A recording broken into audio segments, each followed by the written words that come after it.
Hi friends, ഇന്ന് നമ്മൾ കാണാൻ പോകുന്നത് 2009 റിലീസായ ആഫ്റ്റർ ലൈഫ് എന്ന മൂവിയാണ്. അതിനു മുൻപ് എൻ്റെ ചാനൽ നിങ്ങൾ ആദ്യമായിട്ടാണ് കാണുന്നതെങ്കിൽ സബ്സ്ക്രൈബ് ചെയ്യണം, ലൈക്ക് ചെയ്യണം, ഷെയർ ചെയ്യണം. കൂടാതെ അടുത്ത് കാണുന്ന ബെല്ലൈക്കൺ കൂടി എനേബിൾ ചെയ്യണേ. നിങ്ങൾ കേൾക്കാനും കാണാനും ആഗ്രഹിക്കുന്ന കഥകൾ ഞാൻ പറഞ്ഞു തരാം. അപ്പോൾ നമുക്ക് മൂവിയിലോട്ട് പോകാം. മൂവിയുടെ സ്റ്റാർട്ടിംഗ് സീനിൽ ജെയിംസ് എന്നൊരാളെ കാണിക്കുന്നു. മരിച്ച ആളുകളുടെ ശരീരം അടക്കുന്നതിന് മുൻപ് അതിനായി റെഡിയാക്കി കൊടുക്കുന്നത് ജോലിയാണ് ഇയാൾ ചെയ്യുന്നത്. ബോഡി ക്ലീൻ ചെയ്ത് ഡ്രസ്സൊക്കെ ഇട്ട് ശവം അടക്കുന്നതിന് മുൻപ് എന്തൊക്കെ ചെയ്യണമോ അതൊക്കെ അയാൾ ചെയ്യുന്നു. അയാൾ പ്രായമായ ഒരാളുടെ ബോഡി റെഡിയാക്കുന്നതിനൊപ്പം ആ ബോഡിയോട് സംസാരിക്കുന്നു. നിങ്ങളുടെ സമയം കഴിഞ്ഞിരിക്കുന്നു, നിങ്ങൾ നല്ല ഭംഗിയായിരിക്കണം, നിങ്ങൾ മരിച്ചിട്ടില്ല, ജസ്റ്റ് ഉറക്കത്തിലാണ്, നിങ്ങളുടെ ബോഡി കാണാൻ നിങ്ങളുടെ റിലേറ്റീവ്സ് ഒക്കെ വരും. അങ്ങനെ അവസാനമായി അവർ നിങ്ങളെ കാണുമ്പോൾ നിങ്ങൾ ഒരു ജെന്റിൽമാൻ ലുക്കിലായിരിക്കണം. കാരണം അവസാനമായി നിങ്ങളെ കാണുന്ന രൂപമായിരിക്കും എല്ലാവരും ഇനി ഓർക്കാൻ പോകുന്നത്. ഇങ്ങനെയൊക്കെ പറഞ്ഞതിന് ശേഷം ജെയിംസ് അയാളുടെ ഒരു ഫോട്ടോ കൂടി എടുക്കുന്നു. നെക്സ്റ്റ് സീനിൽ ഹീറോയിനെ കാണിക്കുന്നു. ഹീറോയിനും അവളുടെ ലവറും ഒരുമിച്ചിരിക്കുമ്പോൾ ഹീറോയിന്റെ മുഖം അൺഹാപ്പി ആയി ഇരിക്കുന്നത് കണ്ട് നിനക്ക് എന്ത് പറ്റിയെന്ന് അവൻ ചോദിക്കുന്നു. ഒന്നുമില്ലെന്ന് അവൾ റിപ്ലൈ കൊടുക്കുന്നു. അതല്ല, നിനക്ക് എന്തോ പറ്റി, നീ സന്തോഷത്തോടെ ഇരിക്കുന്നതാണ് എൻ്റെ സന്തോഷം. സോ നിനക്ക് എന്തെങ്കിലും പ്രശ്നമുണ്ടോ, ഞാൻ എന്ത് ചെയ്തു തരണമെന്ന് പറ എന്ന് ബോയ് ഫ്രണ്ട് പറയുമ്പോൾ എനിക്ക് കുഴപ്പമൊന്നുമില്ല എന്നവൾ റിപ്ലൈ കൊടുത്ത് റെസ്റ്റ് റൂമിലേക്ക് പോകുന്നു. അങ്ങനെ അവൾ കുളിച്ചുകൊണ്ടിരിക്കുമ്പോൾ അവളുടെ മൂക്കിൽ നിന്നും ബ്ലഡ് വരുന്നത് കാണിക്കുന്നു. അവൾക്ക് എന്തോ രോഗമുണ്ട്. അത് അവൾ അവനിൽ നിന്ന് മറച്ചു വെക്കുന്നത് കൊണ്ടാണ് അവളുടെ ഫേസ് എപ്പോഴും അൺഹാപ്പിയായി ഇരിക്കുന്നത്. അതിനുശേഷം അവൾ ജോലിക്ക് പോകുന്നു. അവിടെ ഒരു സ്കൂളിലെ ടീച്ചറായാണ് അവൾ ജോലി ചെയ്യുന്നത്. നെക്സ്റ്റ് സീനിൽ അവളുടെ ബോയ് ഫ്രണ്ടിനെ കാണിക്കുന്നു.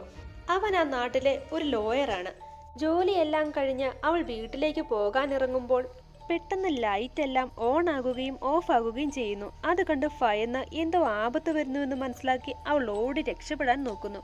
അവൾ ഓടി വന്ന് ഡോർ ഓപ്പൺ ചെയ്യാൻ തുടങ്ങുമ്പോൾ ഡോർ ലോക്ക്ഡ് ആണ്. അത് കണ്ട് അവൾ ഭയന്ന് നിൽക്കുമ്പോൾ പെട്ടെന്ന് ഒരാൾ വന്ന് അവിടുത്തെ ലൈറ്റ് ഓൺ ആക്കുന്നു. അവൾ പേടിച്ച് അത് ആരാണെന്ന് നോക്കുമ്പോൾ ആ സ്കൂളിലെ ഒരു ചെറിയ കുട്ടിയാണ്. എന്താ ടീച്ചർ, എന്ത് പറ്റിയെന്ന് അവൻ ചോദിക്കുമ്പോൾ ഈ ഡോർ പെട്ടെന്ന് ലോക്കായി എന്നവൾ പറയുന്നു. അവൻ വന്ന് വാതിൽ തുറക്കുമ്പോൾ അത് ഈസിയായി തുറന്നു വരുന്നു. ഇത് കണ്ട് അവൾ അമ്പരന്ന് നിൽക്കുന്നു. അതിനുശേഷം വീണ്ടും ആ വയസ്സായ ആളുടെ ബോഡി കാണിക്കുന്നു. അയാൾ ഒരു പിയാനോ ടീച്ചറായിരുന്നു. സോ അയാൾ ഹീറോയിനെ പിയാനോ പഠിപ്പിച്ചിട്ടുണ്ട്. സോ അയാളുടെ ബോഡി കാണാൻ അവളും പോകുന്നു. അയാളുടെ ബോഡി കാണാൻ അവളും ശവപ്പെട്ടിയുടെ അടുത്ത് വന്ന് നോക്കിക്കൊണ്ടിരിക്കുമ്പോൾ പെട്ടെന്ന് അയാൾ വാ തുറന്ന് ശ്വാസം എടുക്കുന്നത് അവൾ കാണുന്നു. ഇത് കണ്ട് പേടിച്ച് അവൾ പിന്നെയും അയാളെ നോക്കുമ്പോൾ സാധാരണ പോലെ മരിച്ചു കിടക്കുന്നത് കണ്ട് തനിക്ക് തോന്നിയതാകുമെന്ന് കരുതി തിരിച്ചു പോകുന്നു. അയാളുടെ ബോഡി കണ്ട് അവൾ ഞെട്ടിയത് ജെയിംസും നോട്ട് ചെയ്യുന്നുണ്ടായിരുന്നു. ആ ടൈമിലാണ് ജെയിംസ് അവളെ ആദ്യമായി കാണുന്നത്. അവളെ അവിടെ വെച്ച് അയാൾ കുറച്ചു നേരം നോക്കി നിൽക്കുന്നത് കാണിക്കുന്നു. നെക്സ്റ്റ് സീനിൽ ഹീറോയിനും ലവറും ഒരു ഹോട്ടലിൽ മീറ്റ് ചെയ്യുന്നു. രണ്ടുപേരും അവിടെ സംസാരിച്ചു കൊണ്ടിരിക്കുമ്പോൾ എനിക്ക് ചിക്കാഗോയിലേക്ക് ട്രാൻസ്ഫർ കിട്ടി, ഞാൻ അങ്ങോട്ട് പോകുകയാണെന്ന് അവൻ പറയുന്നു. ഇത് കേട്ട് അവൾ ഇവൻ തന്നെ പറ്റിച്ചിട്ട് പോകുകയാണെന്ന് ചിന്തിച്ച് അവനുമായി വഴക്കിടാൻ തുടങ്ങുന്നു. അങ്ങനെ ദേഷ്യപ്പെട്ട് ചീത്ത വിളിച്ച് അവൾ അവിടെ നിന്നും പോകുന്നു. ബോയ് ഫ്രണ്ട് പുറകെ ചെന്ന് അവളെ കൺവിൻസ് ചെയ്യാൻ നോക്കുന്നുണ്ടെങ്കിലും അവൾ അത് മൈൻഡ് ആക്കാതെ കാർ എടുത്ത് അവിടെ നിന്നും പോകുന്നു.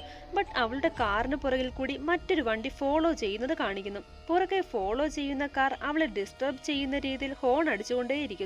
ഇത് കേട്ട് ടെൻഷനായി അവളുടെ ഫോൺ എടുത്ത് ആരെയോ കോൾ ചെയ്യാൻ ഡയൽ ചെയ്യുമ്പോൾ സഡൻലി അവളുടെ കാർ ആക്സിഡന്റ് ആകുന്നു. അവിടെ സീൻ കട്ട് ചെയ്ത് നെക്സ്റ്റ് സീനിൽ ഫിലിമിന്റെ ആദ്യം കണ്ട ജെയിംസ് എന്നയാൾ ഒരു ഡോക്ടറിനെ പോലെ ഡ്രസ്സൊക്കെ ചെയ്ത് കയ്യിൽ ഗ്ലൗസ് ഒക്കെ ഇട്ട് ഒരു റൂമിലേക്ക് വരുന്നു. ആ റൂമിൽ ഒരു ഡെഡ് ബോഡി തുണി കൊണ്ട് മൂടിയിട്ടിരിക്കുന്നത് കാണിക്കുന്നു. അയാൾ ചെന്ന് ബോഡിയുടെ തുണി മാറ്റുമ്പോൾ ആ കിടക്കുന്നത് നമ്മുടെ ഹീറോയിനാണ്. ഹീറോയിന്റെ തലയിൽ ആഴത്തിലൊരു മുറിവുണ്ട്. അയാൾ ആ ബോഡിയിലെ ഡ്രസ്സൊക്കെ റിമൂവ് ചെയ്യാൻ തുടങ്ങുമ്പോൾ സൗണ്ട് കേട്ട് ഹീറോയിൻ കണ്ണു തുറക്കുന്നു. ഞാൻ ഇതെവിടെയാണ്, എനിക്ക് എന്ത് പറ്റി എന്നവൾ ചോദിക്കുമ്പോൾ നീ മരിച്ചുപോയി, നിന്നെ ഞാൻ ഫ്യൂണറലിന് വേണ്ടി റെഡിയാക്കുകയാണെന്ന് അയാൾ പറയുന്നു. നീ മരിച്ചതിൻ്റെ ഡെത്ത് സർട്ടിഫിക്കറ്റ് ഇതാണെന്ന് പറഞ്ഞ് അയാൾ ഡെത്ത് സർട്ടിഫിക്കറ്റ് അവളെ കാണിക്കുന്നു. ഞാൻ ഇതുവരെ മരിച്ചിട്ടില്ല, പിന്നെ എന്തിനാണ് ഞാൻ മരിച്ചെന്ന് നിങ്ങൾ പറയുന്നതെന്ന് അവൾ ചോദിക്കുമ്പോൾ ഇല്ല, നീ മരിച്ചു കഴിഞ്ഞു, നീ മരിച്ചെന്ന് നിനക്കറിയാൻ കഴിയില്ല, ബട്ട് നീ ഇപ്പോൾ മരിച്ചിരിക്കുന്നു, എനിക്ക് മരിച്ചവരോട് സംസാരിക്കാൻ കഴിയും, അതുകൊണ്ടാണ് നമുക്ക് രണ്ടുപേർക്കും ഇപ്പോൾ കമ്മ്യൂണിക്കേറ്റ് ചെയ്യാൻ കഴിയുന്നതെന്ന് പറഞ്ഞ് അയാൾ അവിടെ നിന്നും പോകുന്നു. ഈ സമയം അവളുടെ ബോയ് ഫ്രണ്ട് അവളെ കോൾ ചെയ്യുന്നു. ബട്ട് ആരും കോൾ അറ്റൻഡ് ചെയ്യാത്തത് കൊണ്ട് അവൾ വർക്ക് ചെയ്യുന്ന സ്കൂളിലേക്ക് ചെന്ന് അവളുടെ കൂടെ വർക്ക് ചെയ്യുന്ന ഒരു ടീച്ചറിനോട് ഹീറോയിൻ ഇവിടെ വന്നോ എന്ന് ചോദിക്കുന്നു. ബട്ട് അവൾ ഇവിടെ വന്നിട്ടില്ല എന്ന് അവർ റിപ്ലൈ കൊടുക്കുന്നു. അവൻ നേരെ അവളുടെ വീട്ടിൽ ചെന്ന് അവളെക്കുറിച്ച് അമ്മയോട് ചോദിക്കുമ്പോൾ അവൾ ഇന്നലെ നടന്ന ഒരു ആക്സിഡന്റിൽ മരിച്ചുപോയി, അത് നീ അറിഞ്ഞില്ലേ എന്ന് ചോദിക്കുന്നു. ഇപ്പോഴാണ് ഒരു കാർ ആക്സിഡന്റ് നടന്നു എന്ന് പോലും അവൻ മനസ്സിലാക്കുന്നത്. ഇന്നലെ നീ അവളെ തനിയെ വിടരുതായിരുന്നു എന്ന് അമ്മ പറയുമ്പോൾ, എന്റെ കൂടെ ഇരുന്ന് ഒരു ചെറിയ പ്രശ്നത്തിന് വഴക്കുണ്ടാക്കി അവൾ പിണങ്ങിപ്പോയതാണ്, ഞാൻ അവളെ കൺവിൻസ് ചെയ്യാൻ നോക്കിയെങ്കിലും അവൾ കാർ എടുത്ത് പോയെന്ന് പറയുന്നു. അവിടെ സീൻ കട്ട് ചെയ്ത് നെക്സ്റ്റ് സീനിൽ ജെയിംസിനെ കാണിക്കുന്നു. അവളെ ഫ്യൂണറലിന് വേണ്ടി റെഡിയാക്കുന്നതിനായി അയാൾ അവളുടെ നെറ്റിയിലെ മുറിവ് സ്റ്റിച്ച് ചെയ്യുമ്പോൾ, ഞാൻ ഇപ്പോഴും ജീവനോടെയുണ്ട്, സോ എന്നെ ഹെൽപ്പ് ചെയ്യൂ, രക്ഷിക്കൂ എന്നവൾ അയാളോട് പറയുന്നു. അത് കേട്ട് അയാൾ സിറിഞ്ചിൽ ഒരു മരുന്നെടുത്ത്, നീ ഇപ്പോൾ വളരെ ടെൻഷനാണ്, സോ ഈ മരുന്ന് ഞാൻ കുത്തിവയ്ക്കാം, അത് കഴിഞ്ഞ് നിനക്ക് കുറച്ചു നേരം റിലാക്സ് ആയി കിടക്കാമെന്ന് പറഞ്ഞ് അയാൾ ഇഞ്ചക്ട് ചെയ്യുന്നു. അടുത്ത സീനിൽ ഹീറോയിൻ്റെ ബോഡി കാണാൻ അവളുടെ അമ്മ അങ്ങോട്ട് വരുന്നു. വളരെയധികം ഫീൽ ചെയ്ത് കരഞ്ഞതിന് ശേഷം അവർ അവിടെ നിന്നും പോകുന്നു. കുറച്ച് സമയത്തിന് ശേഷം ഹീറോയിൻ ആ ബെഡിൽ നിന്നും എഴുന്നേൽക്കുന്നു. അവൾ ആ റൂമിനുള്ളിൽ കൂടി നടക്കുമ്പോൾ ഒരു ഡോർ കാണുന്നു. അത് അവൾ ഓപ്പൺ ചെയ്യാൻ നോക്കുമ്പോൾ ഡോർ ലോക്ക്ഡ് ആണെന്ന് മനസ്സിലാകുന്നു. നെക്സ്റ്റ് സീനിൽ അവളുടെ ബോഡി കാണാൻ ബോയ് ഫ്രണ്ട് അങ്ങോട്ട് വരുന്നു. നീ ആരാണ്, എന്ത് വേണമെന്ന് ജെയിംസ് അവനോട് ചോദിക്കുമ്പോൾ, എൻ്റെ ലവർ ഇന്നലെ കാർ ആക്സിഡന്റിൽ മരിച്ചു, സോ ഞാൻ അവളുടെ ബോഡി കാണാൻ വന്നതാണെന്ന് അവൻ പറയുന്നു. പറ്റില്ല സാർ, ഫാമിലി റിലേഷൻഷിപ്പിൽ ഉള്ളവരെ മാത്രമേ അകത്തു കടത്തൂ എന്നയാൾ പറയുമ്പോൾ, ഞങ്ങളുടെ എൻഗേജ്മെന്റ് കഴിഞ്ഞതാണെന്ന് അവൻ പറയുന്നു. ഇത് കേട്ട് അവളുടെ കയ്യിൽ എൻഗേജ്മെന്റ് റിങ്സ് ഒന്നും ഇല്ല, സോ നീ പറയുന്നത് എനിക്ക് വിശ്വസിക്കാൻ സാധിക്കില്ല, അതുകൊണ്ട് നീ ഇവിടെ നിന്നും പോകണമെന്ന് അയാൾ പറയുന്നു. ദയവായി എനിക്ക് അവളെ കാണണം, ഞങ്ങളുടെ മാരേജ് വരെ ഫിക്സ് ചെയ്തതാണ് എന്നവൻ ഫീലിങ്സോടെ പറഞ്ഞിട്ടും അയാൾ സമ്മതിക്കുന്നില്ല. അങ്ങനെ അവർ തമ്മിൽ വാക്കുതർക്കമാകുന്നു. ബട്ട് ഇതെല്ലാം ഹീറോയിൻ കേട്ട് ആ റൂമിനുള്ളിൽ കിടന്ന് നിലവിളിക്കുന്നു. ബട്ട് ഇതൊന്നും ബോയ് ഫ്രണ്ടിന് കേൾക്കാൻ കഴിയുന്നില്ല. എത്ര പറഞ്ഞിട്ടും പ്രയോജനമില്ലെന്ന് മനസ്സിലാക്കി ബോയ് ഫ്രണ്ട് അവിടെ നിന്നും പോകുന്നു. അവൻ ഒരു ലോയർ ആയതിനാൽ അവനൊരു പോലീസുകാരൻ ഫ്രണ്ടുണ്ട്, സോ അയാളെ കണ്ട് അവളെ കാണാനുള്ള പെർമിഷൻ മേടിക്കാൻ അവൻ പോലീസ് സ്റ്റേഷനിലേക്ക് പോകുന്നു. പോലീസ് സ്റ്റേഷനിൽ ആ ഫ്രണ്ടിനെ കാണാൻ സാധിക്കാത്തതിനാൽ ആരും അറിയാതെ പോലീസ് സ്റ്റേഷനിലെ എവിഡൻസ് റൂമിൽ ചെന്ന് ആക്സിഡന്റ് ആയ അവളുടെ കാറിൽ കയറിയിരിക്കുന്നു. പെട്ടെന്ന് ഹീറോയിൻ അവന്റെ മുന്നിൽ നിൽക്കുന്നത് കണ്ടു നോക്കുമ്പോൾ പെട്ടെന്നൊരാൾ വന്ന് അവന്റെ ഷോൾഡറിൽ കൈവയ്ക്കുന്നു. അത് അവന്റെ പോലീസ് ഫ്രണ്ടാണ്. ഹീറോയിനെ കണ്ടിടത്തേക്ക് അവൻ വീണ്ടും നോക്കുമ്പോൾ അവിടെ ആരുമില്ല. അവന്റെ ഫേസ് എന്തോ കണ്ട പേടിച്ചിരിക്കുകയാണെന്ന് മനസ്സിലാക്കി എന്തെങ്കിലും പ്രശ്നമുണ്ടോ എന്ന് അയാൾ ചോദിക്കുമ്പോൾ കുഴപ്പമില്ലെന്ന് അവൻ പറയുന്നു. മരിച്ച ഹീറോയിനെ കുറിച്ച് രണ്ടുപേരും സംസാരിക്കുന്നു. നെക്സ്റ്റ് സീനിൽ വീണ്ടും ഹീറോയിനെ കാണിക്കുന്നു. അവൾ വീണ്ടും ബെഡിൽ നിന്ന് എഴുന്നേറ്റ് വന്ന് ബാക്കിയുള്ള ഡെഡ് ബോഡീസ് ഒക്കെ ചെക്ക് ചെയ്യുന്നു. അവരൊക്കെ സാധാരണ മരിച്ചവരെ പോലെ അനക്കമില്ലാതെ കിടക്കുന്നത് കണ്ട് ഹീറോയിന് വീണ്ടും ഡൗട്ട് കൂടുന്നു. ആ റൂമിലേക്ക് ജെയിംസ് വരുന്നു. ഇവിടെയുള്ള ബാക്കി ഡെഡ് ബോഡീസ് ഒക്കെ അനക്കമില്ലാതെ കിടക്കുന്നു. ബട്ട് എനിക്ക് നടക്കാനും വർത്താനം പറയാനും ഒക്കെ കഴിയുന്നുണ്ട്, സോ നീ ഒന്ന് മനസ്സിലാക്ക്, എനിക്ക് ജീവനുണ്ട്, പ്ലീസ് എന്നെ ഹെൽപ്പ് ചെയ്യുന്നവൾ വീണ്ടും പറയുന്നു. ഇതൊക്കെ കേട്ട് ദേഷ്യം വന്ന്, നിനക്ക് പറഞ്ഞാൽ മനസ്സിലാകില്ലേ, എനിക്ക് മാത്രമേ നിന്നോട് സംസാരിക്കാൻ കഴിയൂ, അതും നിന്നെ അടക്കുന്നത് വരെ, അതിനുശേഷം ആർക്കും നിന്നെ കാണാനും സംസാരിക്കാനും കഴിയില്ല എന്നയാൾ പറയുന്നു. അവിടെ സീൻ കട്ട് ചെയ്ത് നെക്സ്റ്റ് സീനിൽ ജെയിംസ് മറ്റൊരാളുടെ ഫ്യൂണറലിന് വേണ്ടി ബോഡി റെഡിയാക്കി ചർച്ചിൽ കൊണ്ടു ചെല്ലുമ്പോൾ ഹീറോയിൻ്റെ സ്കൂളിലെ ആ സ്റ്റുഡൻറ്റ് ഒരു റോസ് ഒക്കെ കയ്യിൽ പിടിച്ച് വരുന്നത് കാണുന്നു.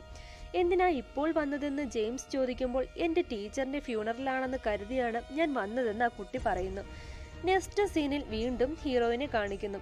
അവൾ മയക്കത്തിൽ നിന്നും ഉണരുമ്പോൾ ഹീറോയിൻ്റെ അമ്മ ഫ്യൂണറലിന് വേണ്ടി അവളെ ധരിപ്പിക്കാൻ ഒരു ഡ്രസ്സ് ജെയിംസിന് കൊടുത്തുവിട്ടെന്ന് പറഞ്ഞ് അവളെ കാണിക്കുന്നു.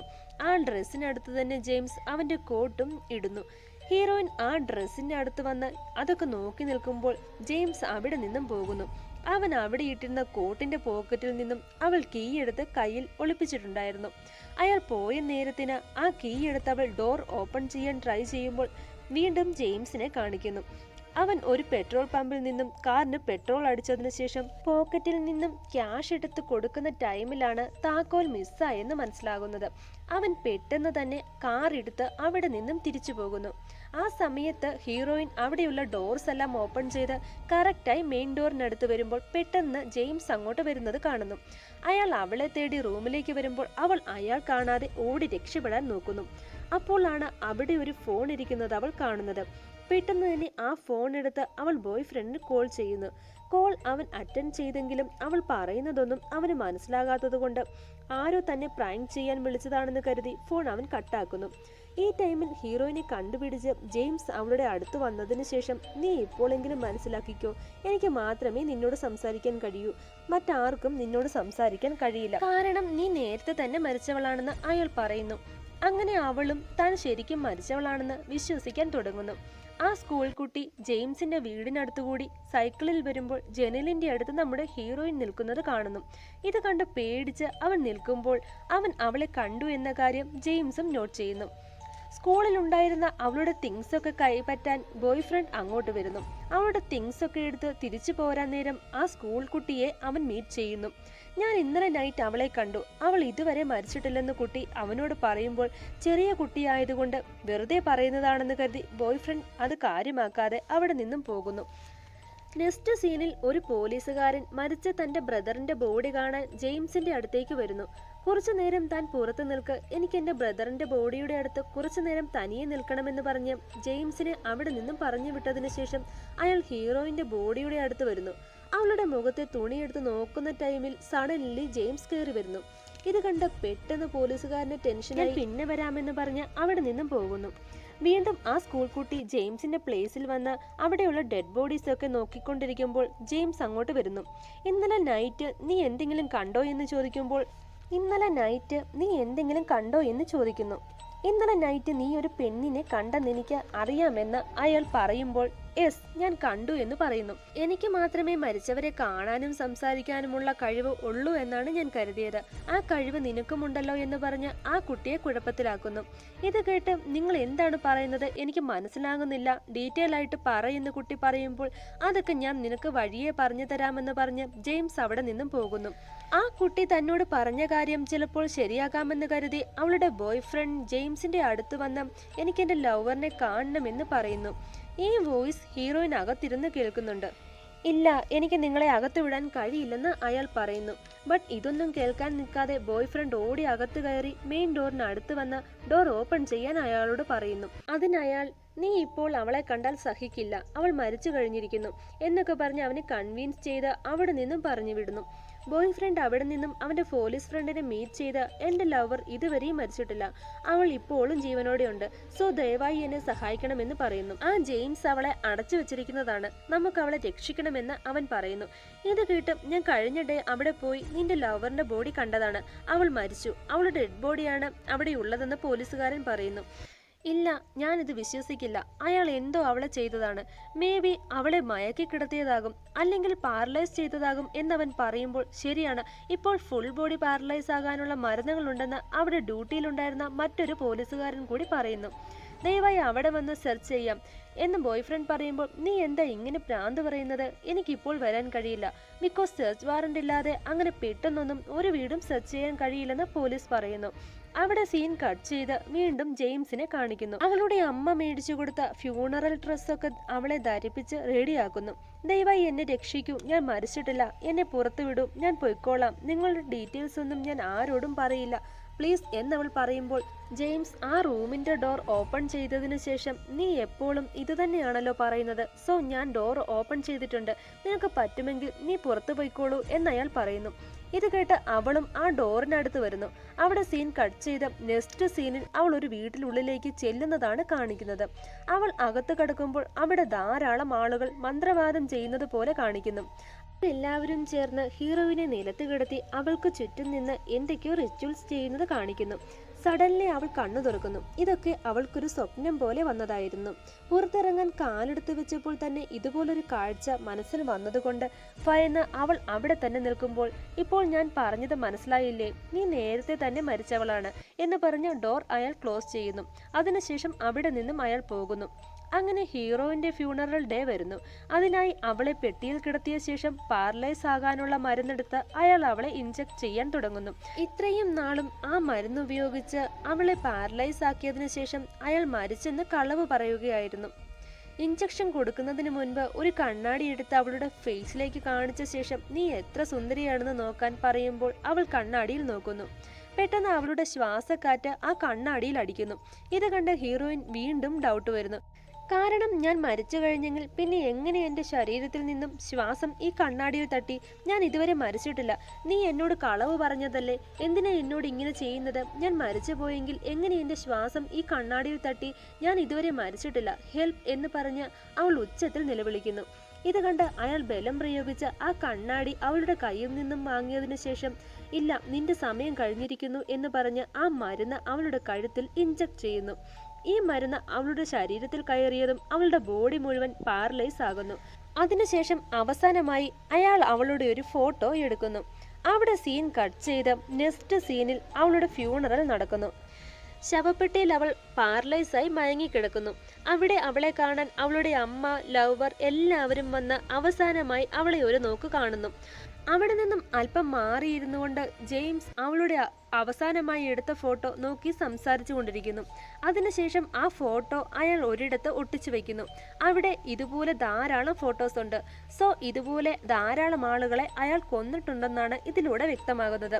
അവിടെ കട്ട് ചെയ്ത് ഒരു ശവപ്പെട്ടി കാണിക്കുന്നു. ഹീറോയിനെ കിടത്തിയ ആ പെട്ടി കുഴിയിൽ ഇറക്കി വെച്ച് അവളെ മൂടാൻ തുടങ്ങുന്നു. ആ ശബ്ദം കേട്ട് ഹീറോയിൻ കണ്ണു തുറക്കുന്നു. ഹെൽപ്പ് ഹെൽപ്പ് എന്ന് അവൾ നിലവിളിക്കുന്നു. അതിനുശേഷം അവളുടെ ലവറിനെ കാണിക്കുന്നു.